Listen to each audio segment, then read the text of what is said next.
सिने clarity प्रस्तुत करता है एक ऐसी मूवी जो आपको जिंदगी में खुश रखने की बजाय देगी।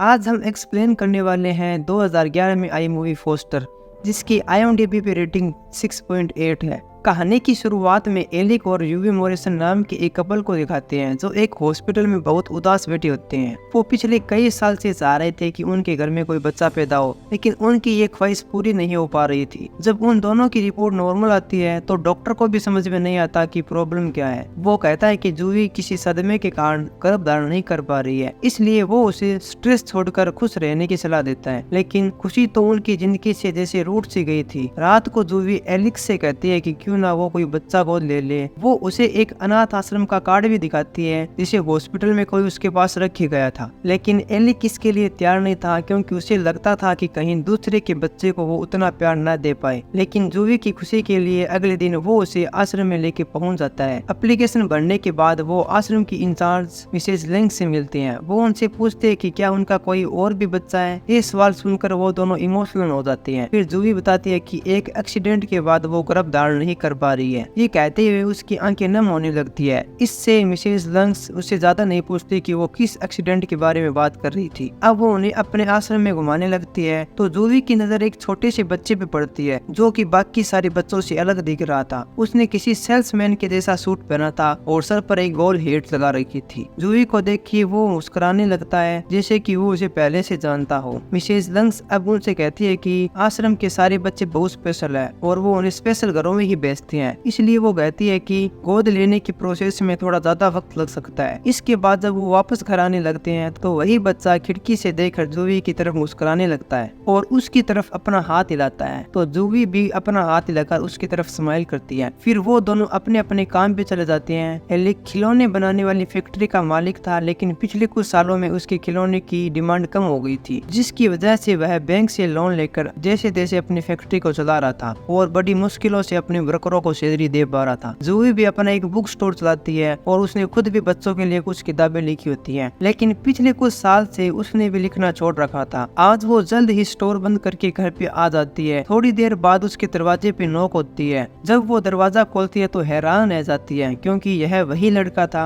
जो अनाथ आश्रम में उसे देख के मुस्कुरा रहा था। वो अपना नाम इलाई बताता है और जूवी के हाथ में एक फॉर्म देकर कहता है कि आश्रम वालों ने उसकी एप्लीकेशन मंजूर कर ली है और मिसेज लैंग्स ने यहाँ उसे उनका बेटा बन के रहने के लिए भेजा है। अब वो घर में आकर उसे चाय मांगता है, लेकिन जूवी उसकी उम्र के हिसाब से उसे कॉम्प्लेन वाला गर्म दूध ला कर देती है। इसके बाद जब वो टीवी पर उसके लिए कार्टून चैनल लगाती है तो उसके बदले वो उसे न्यूज चैनल चलाने को कहता है। जूवी को वो लड़का बहुत अजीब लगता है। जब उसकी समझ में कुछ नहीं आता तो वह एलिक को फोन करके घर पे बुला लेती है। वो कहती है कि उसने अनाथ आश्रम में फोन किया था, लेकिन किसी ने भी उसका फोन नहीं उठाया, इसलिए वो उसे साथ लेकर सच्चाई जानने के लिए अनाथ आश्रम की ओर चल देते हैं। रास्ते में इलाई एलिक से उसके बिजनेस और देश में चल रही आर्थिक मंदी के बारे में बात करता है तो वो भी हैरान हो जाता है, लेकिन एक 8 साल के बच्चे के मुंह से इतनी बड़ी बड़ी बातें उन दोनों को ही बड़ी प्यारी लग रही थी और बड़ी मुश्किल से वो अपनी हंसी रोक पाते हैं। जब वो अनाथ आश्रम पहुँचते हैं तो एक इमरजेंसी मेडिकल वैन में किसी को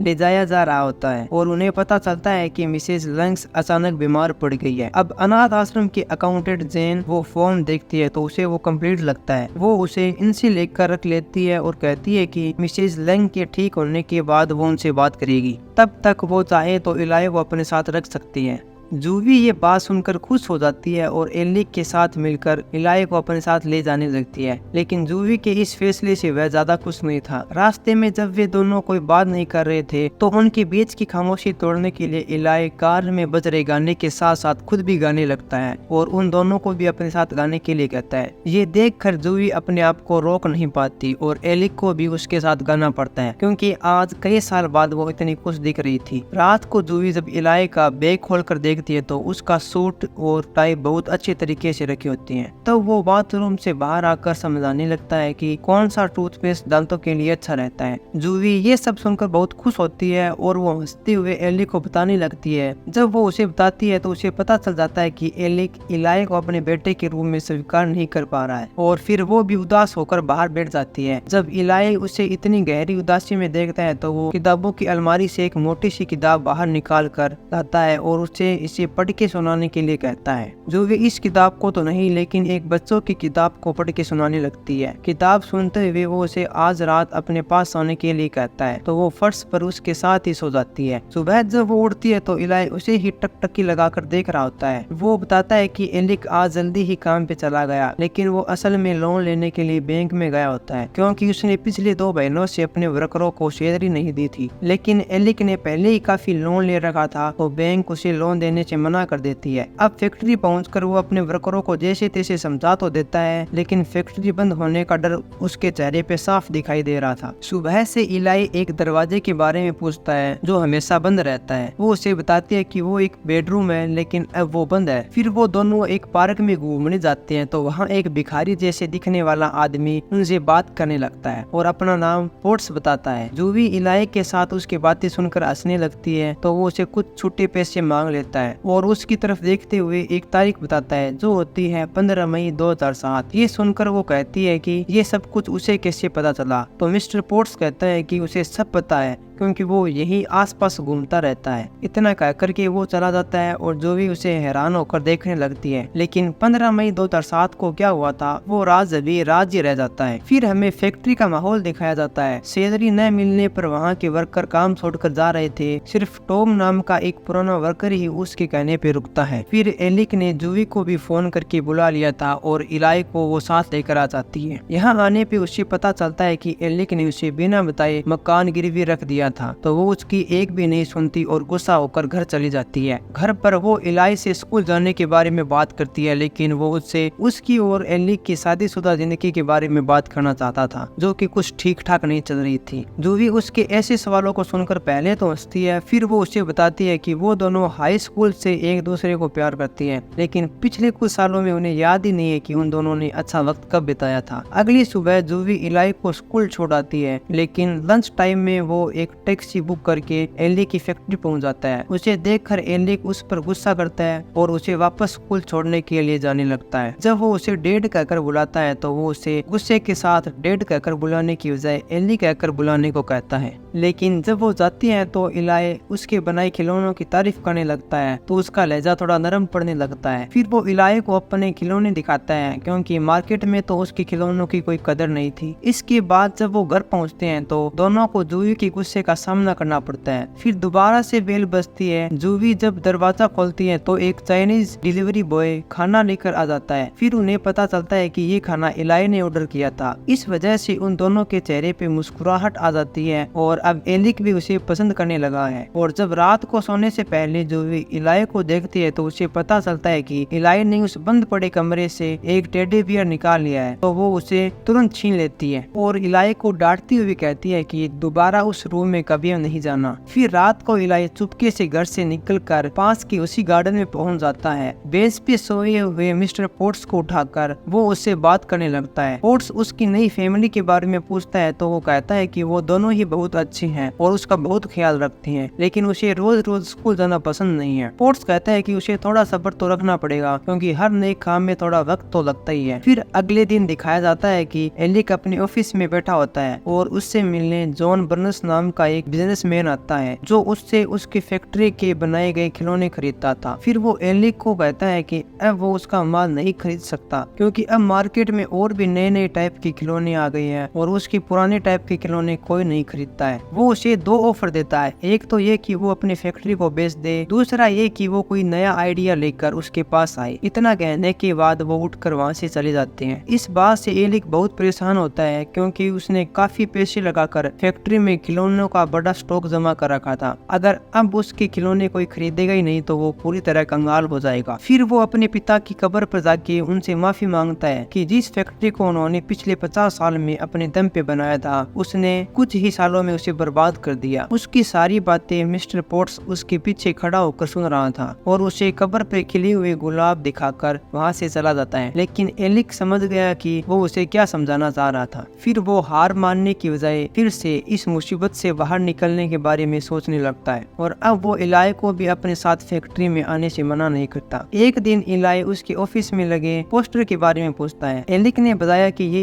एक लेगोलैंड नाम की जगह है जहाँ वो कुछ साल पहले जाना चाहता चाहता था, लेकिन अभी तक उसे वहां जाने का टाइम ही नहीं मिल पाया। फिर वो उसे अपनी फैक्ट्री के बनाए हुए खिलौने दिखाता है और कहता है कि किसी टाइम में इन खिलौनों की डिमांड बहुत थी, लेकिन अब मार्केट में नए और इलेक्ट्रिक खिलौने आने की वजह से इन पुराने खिलौनों को कोई खरीदना ही नहीं चाहता। इलाई कहता है कि इलेक्ट्रॉनिक खिलौने बच्चों के लिए अच्छे नहीं होते और उनका क्रेज ज्यादा दिन तक नहीं चलने वाला। एलिक ये सुनकर खुश हो जाता है और उसे अपनी पसंद की एक रशियन डॉल गिफ्ट देता है, जिसके अंदर 5 और डॉल होती है। फिर सुबह इलाई जूवी को झूठ बोलता है कि एलिक उन्हें घुमाने कहीं ले जाने वाला है और वो उसे साथ लेकर फैक्ट्री पहुंच जाता है। यहाँ एलिक उन्हें फैक्ट्री की डेस्क पर सोया हुआ मिलता है, इसलिए वो काम का बहाना भी नहीं बना पाता और उसे उनके साथ जाना ही पड़ता है। लेकिन इलाई ने उन्हें अभी तक ये नहीं बताया कि वो कहाँ जा रहे हैं। वो ऑनलाइन मैप से देखकर रास्ता बता रहा होता है, लेकिन एक जगह देखकर उन्हें पता चल जाता है कि वो उन्हें और कहीं नहीं बल्कि लेगोलैंड लेकर आया है, जिसके बारे में एलिक ने उसे कल बताया था। फिर अंदर जाने पे इलाई छोटी ट्रेन की सवारी करता है और जिद करके वो उन दोनों को भी साथ में बिठा लेता है। पहले तो एलिक को देखकर लग रहा था कि उसे वहां आकर मजा नहीं आ रहा है, लेकिन वो ज्यादा देर तक खुद को रोक नहीं पाता। वो उनके साथ कार की रेस लगाता है, जोर से चिल्लाता है। जब कुछ देर बाद इलाई को अपना मिनी ड्राइविंग लाइसेंस मिलता है तो वो भी अपना और जूवी का बच्चों की तरह ड्राइविंग लाइसेंस मांगने लगता है। इलाई के साथ काफी समय बिताने के बाद वो आइसक्रीम खाते समय उन दोनों के साथ खूब मस्ती करता है। फिर वो रोलिंग स्केटिंग करते हैं, जो एलिक ने लास्ट टाइम जूवी के साथ शादी के पहले की थी। इसके बाद जब वो रात को सोने जाते हैं तो आज इलाई एलिक को उससे कहानी सुनाने के लिए कहता है और आज एलिक भी उसे एक अच्छे फादर की तरह कहानी सुनाता है। फिर वो जूवी के पास जाकर बात करने लगता है। आज उन्हें इतना करीब देख के इलाई बहुत खुश होता है। अगली सुबह दिखाया जाता है कि इलाई पियानो पर बैठकर एक धुन बजा रहा होता है जो वहीं एक पेपर पे लिखी हुई थी। इस धुन को सुनकर एलिक और जूवी जल्दी से उठकर नीचे आते हैं, जैसे कि उन्हें वहाँ किसी और के होने की उम्मीद हो। इलाई के पूछने पे जूवी बताती है कि ये धुन एलिक उनके बेटे को सिखाया करता था। उनका बेटा?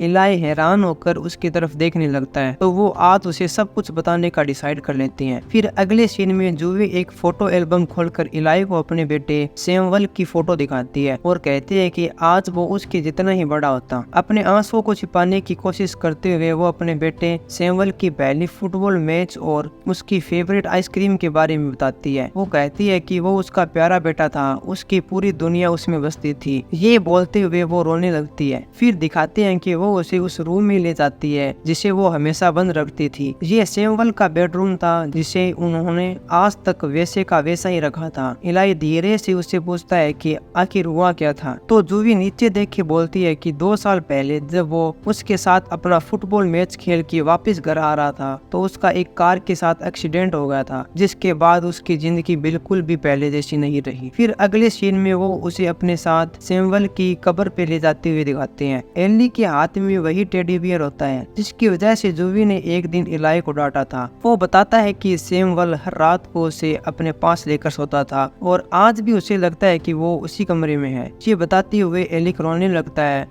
और रोते हुए कहता है कि उसे लगता है कि उसके दिल में एक बड़ा सा छेद बन गया है और वो उसे कभी भी नहीं भर सकेगा। फिर एलिक और जूवी जो दर्द पिछले 2 साल से अपने दिल में छुपाए हुए बैठे थे वो आज आंसुओं के साथ बाहर आ जाता है और दोनों एक दूसरे के गले लगकर काफी देर तक रोने लगते हैं। उनके पीछे थोड़ी ही दूर पर खड़ा मिस्टर पोर्ट्स भी ये सब देख रहा होता है। घर पर जूवी अब एलिक को कहती है कि अब उन्हें उस कमरे की सफाई कर देनी चाहिए और एलिक भी इसके लिए हाँ भर देता है। रात को एलिक गार्डन में जाता है। जुगनुओं को देखते हुए मिस्टर पोर्ट्स के पास पहुंच जाता है। एलिक उसे पहचान लेता है और वो उससे अच्छी तरह मिलकर उससे बात करने लगता है। मिस्टर पोर्ट्स आज उससे पूछते हैं कि तुम ईश्वर पर विश्वास करते हो? एलिक कहता है कि कोई इसमें कैसी विश्वास रख सकता है जो जिंदगियों को बर्बाद करता है। मिस्टर पोर्ट्स कहता है कि यह कोई इम्तिहान हो। फिर वो कुछ सोचकर कहता है कि इंसानों की सबसे बड़ी प्रॉब्लम यही है कि वो हमेशा अतीत में जीते हैं और भविष्य की चिंता करते रहते हैं। वो कहता है कि जिंदगी में यादों की भी जगह होनी चाहिए, लेकिन खुश रहने के लिए वर्तमान से जुड़कर उसी में जिंदगी जीना बहुत जरूरी है। मिस्टर पोर्ट्स की बातों का एलिक पे सीधा प्रभाव पड़ता है और अगले दिन नाश्ते की टेबल पर भी वो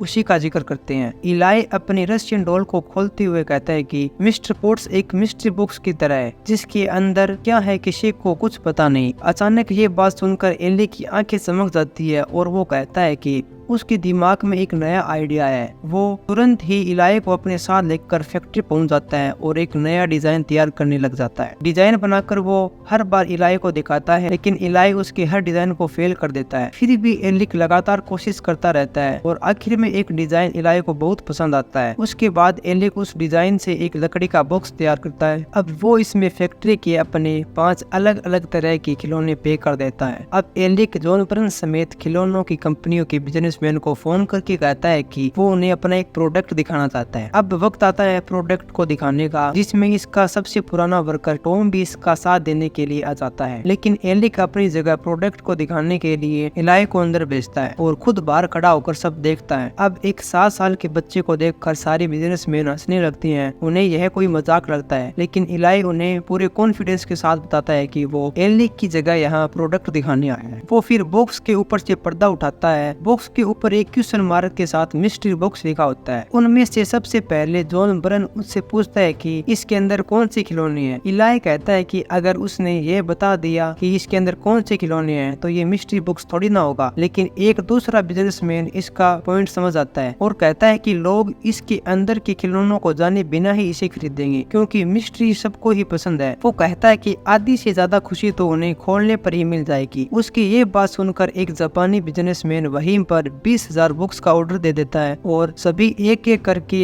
अपना ऑर्डर देने लगते हैं। तभी एलिक भी अंदर आ जाता है, जिसे देखकर सभी उसके अनोखे काम के लिए उसकी तारीफ करते हैं। एलिक आज बहुत खुश होता है और खुशी के मौके पर वो अपनी फैमिली के साथ खूब एंजॉय करता है। वो रात को इलाई के साथ बॉल से खेलते हुए वो उससे कहता है कि वो चाहे तो उसे डैड कहकर पुकार सकता है। ये बात सुनकर इलाई और जूवी दोनों खुश हो जाते हैं। आज आधी रात को फिर से इलाई गार्डन में जाकर मिस्टर पोर्ट्स से मिलता है। पोर्ट्स एलिक की कामयाबी की बात सुनकर बहुत खुश होता है। फिर वो उसके कान में कुछ कहता है। अगले दिन इलाई के साथ एलिक और जूवी गार्डन में आते हैं और मिस्टर पोर्ट्स को क्रिसमस पर अपने घर आने को कहते हैं। अब क्रिसमस पर दिखाया जाता है कि मिस्ट्री बॉक्स को मार्केट में जबरदस्त कामयाबी मिल जाती है और बच्चों में इसका अलग ही लेवल का क्रेज होता है। मार्केट की इस हाई डिमांड को पूरी करने के लिए एलिक को कोई परेशानी नहीं होती है, क्योंकि उसे फैक्ट्री में सिर्फ बॉक्स बनवाने पड़ते हैं और खिलौनों का स्टॉक उसके पास पहले से ही काफी पड़ा हुआ था। रात को मिस्टर पोर्ट्स फिर उनके घर आता है और एलिक के कहने पे आज वो क्लीन सेव करके और एलिक के बाथरूम से नहाकर बाहर निकलता है। अब वो साथ में डिनर करते हैं और एक साथ गेम खेलते हैं और काफी मस्ती करते हैं। जब पोर्ट्स उन्हें इस तरह हंसता खेलता देखता है तो वो बहुत खुश होता है और वहाँ से जाने लगता है। तो जूही उसके हाथ में कुछ पैसे थमा देती है। पोर्ट्स पैसे लेने से मना कर देता है, लेकिन वो कहती है कि सड़कों पे जिंदगी गुजारने से पहले भी वो किसी का प्यारा बेटा रहा होगा और उसकी जगह अपना बेटा भी तो हो सकता था। पोर्ट्स के जाने के बाद जूही जब इलाई को उसके कमरे में सुलाने जाती है तो वो उससे पूछता है कि वो एंजल पे विश्वास करती है। जूही इस बात का कोई खास जवाब नहीं देती है, लेकिन इस वक्त उसके दिमाग में कुछ और ही चल रहा था। वो एलिक के पास जाकर उसे एक गिफ्ट देती है। एलिक उसे खोल कर देखता है तो ये उसका प्रेगनेंसी टेस्ट होता है, जिसकी उन्होंने उम्मीद ही छोड़ दी थी। मतलब वो अब माँ बनने वाली थी। इस खबर से एलिक की खुशी का ठिकाना ही नहीं रहता और वो जूही को अपने सीने से लगा लेता है। वो ये खबर इलाई को सुनाना चाहता है, लेकिन जूही कहती है कि वो सो गया होगा। लेकिन उन्हें इस बात की बिल्कुल भी खबर नहीं थी कि सीढ़ियों में बैठकर इलाई कुछ देर से उन्हें ही देख रहा था। अगले दिन सुबह होते ही एलिक इलाई को खुशखबरी सुनाने उसके कमरे में जाता है, लेकिन वो वहाँ नहीं होता, बल्कि बेड पे दोनों के नाम का एक लेटर रखा होता है। नीचे फोन पे अनाथ आश्रम की अकाउंटेंट जेन की कॉल आती है, जो जूही को बताती है कि मिसेस लैंग्स अब अस्पताल से ठीक होकर वापस आ गई है। फिर उसने बताया कि वो फॉर्म उसने मिसेस लैंग्स को दिखाया तो उन्होंने कहा था कि इलाई नाम का कोई भी बच्चा इस आश्रम में कभी था ही नहीं और अब इस फॉर्म पे उस बच्चे की फोटो भी नहीं है। उसकी ये बात सुनकर जूही के हाथ से कॉफी का गिलास छूटकर नीचे गिर जाता है। वो हैरान परेशान सी होकर डेस्क को खोलती है और इसमें से इलाई का मिनी ड्राइविंग लाइसेंस निकाल कर देखती है। इस पर भी उसकी फोटो नहीं होती। अब उसे समझ में आ जाता है कि इलाई और पोर्ट्स इंसानों के रूम में 2 एंजल्स थे, जो उनकी बिखरी हुई जिंदगी में खुशियां लौटाने के लिए आए थे। फिर उसे समझ में आ जाता है कि हॉस्पिटल में उसके पास कार्ड रख कर जाने वाला कोई और नहीं बल्कि मिस्टर पोर्ट्स ही थे। अब वो